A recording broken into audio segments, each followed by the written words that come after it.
এই দেখো বন্ধুরা, আমি 10 বছর ধরে কষ্ট করার পর এই রোবটটা বানাইছি। আর এটা শুধু একটা রোবট না, এটা হলো আমার জান জান।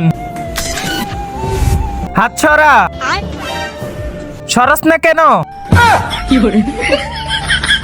আমার এই রোবটের এতটাই শক্তি আছে যে মোটা মোটা বই মাত্র 2 সেকেন্ডেই পড়ে ফেলতে পারে। আচ্ছা তাই নাকি? তাহলে এটা পরে দেখাও।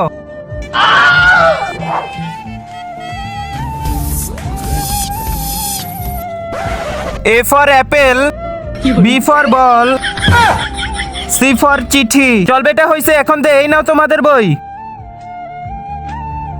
আচ্ছা তাহলে বলো, পেজ নাম্বার 90-তে কি লেখা? আমি জানি নাকি? আরে এই সস্তা রোবটের দ্বারা কিছুই হবে না।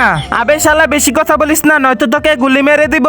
বন্ধুরা, তোমরা যদি এই ছবিটাকে সুন্দর মনে করে থাকো তাহলে ভিডিওতে লাইক করে চ্যানেলটিকে সাবস্ক্রাইব করে দাও। আরে শালার পুত, চাপা মারিস না, এই নে মাইরা দেখা।